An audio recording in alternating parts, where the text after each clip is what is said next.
Halo semuanya, selamat datang kembali. Hari ini kita bakal kupas tuntas sebuah topik yang jujur aja sering banget kita temui. 5 taktik manipulasi sederhana. Yuk kita langsung aja bedah bareng-bareng. Kita mulai dari sini ya.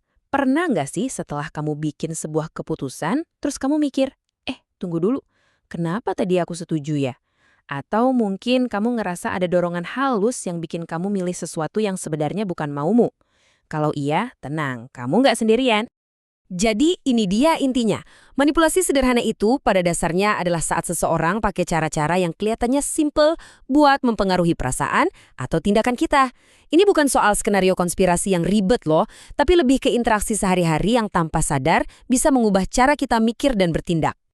Oke, mari kita sebut ini seni memengaruhi orang. Karena dengan kita memahami taktik-taktiknya, kita bisa selangkah lebih maju dan yang paling penting bisa melindungi diri kita. Anggap aja kita lagi ngintip buku contekan seorang manipulator. Nah, kalau kita udah tahu isinya, kita jadi bisa nebak langkah mereka selanjutnya kan? Oke, sekarang kita masuk ke dagingnya.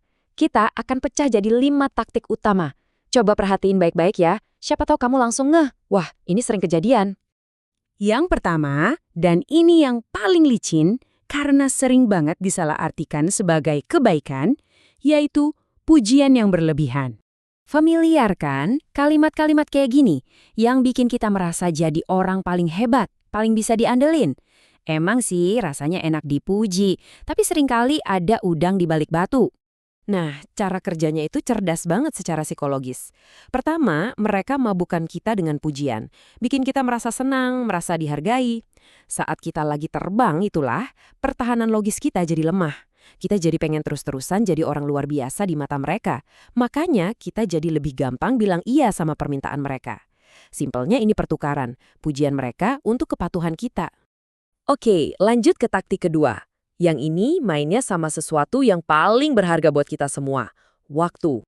Nah, tekanan waktu. Promo ini cuma sampai hari ini, atau kita harus putusin sekarang juga. Kalimat-kalimat ini tuh sengaja dirancang buat bikin panik, bikin kita ngerasa terdesak, dan akhirnya ngambil keputusan tanpa sempat mikir jernih. Kuncinya, di sini adalah tekanan yang mereka ciptakan itu palsu atau artifisial. Ini manfaatin cara kerja otak kita yang takut ketinggalan. Sesuatu yang langka, termasuk waktu, jadi terasa lebih berharga. Nah, dalam kondisi tertekan ini, kita cenderung gegabah, dan biasanya pilihan gegabah kita itulah yang paling untungin si manipulator. Taktik ketiga ini, wah ini pinter banget sih. Karena taktik ini ngasih kita ilusi seolah-olah kita punya kebebasan memilih. Namanya pilihan yang terbatas. Dan di slide ini kelihatan jelas banget bedanya. Di sebelah kiri, itu pilihan yang sesungguhnya.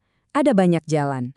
Tapi di kanan, dalam skenario manipulator, kita cuma dikasih 2 atau 3 pilihan yang, coba tebak, semuanya udah diatur supaya ujung-ujungnya menguntungkan mereka.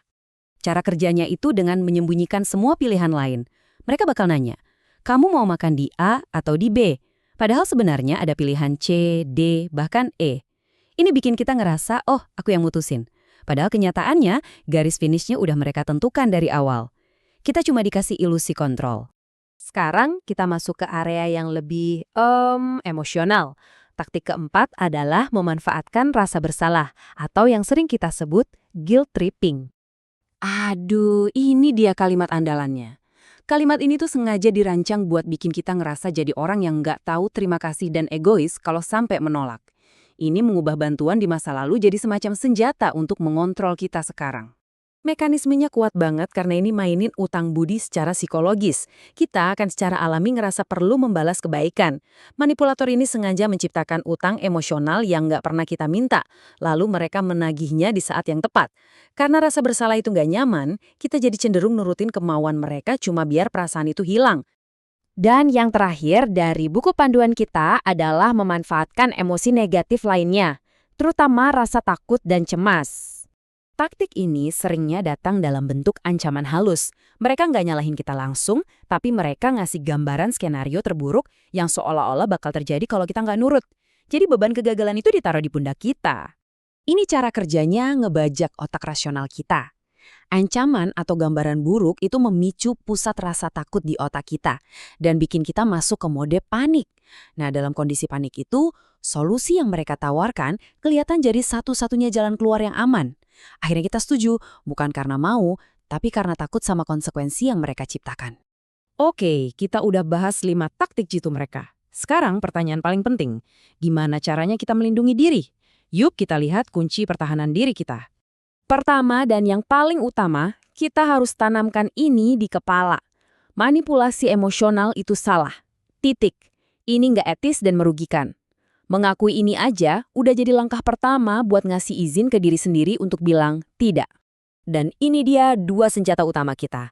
Pertama, kembangkan kecerdasan emosional. Artinya, kita jadi lebih peka dalam ngenalin emosi diri sendiri dan juga orang lain. Kedua, pertahankan kesadaran diri. Selalu coba jeda sejenak dan tanya ke diri sendiri, kenapa ya aku ngerasa tertekan? Aku beneran mau ini atau aku setuju karena ngerasa bersalah? Sebagai penutup, aku mau ninggalin satu pertanyaan buat kamu renungkan. Dari kelima taktik tadi, pujian berlebihan, tekanan waktu, pilihan terbatas, rasa bersalah, dan rasa takut, kira-kira taktik mana yang paling sering kamu temui di hidupmu? Karena mengenali polanya adalah langkah pertama menuju kebebasan sejati dalam mengambil keputusan.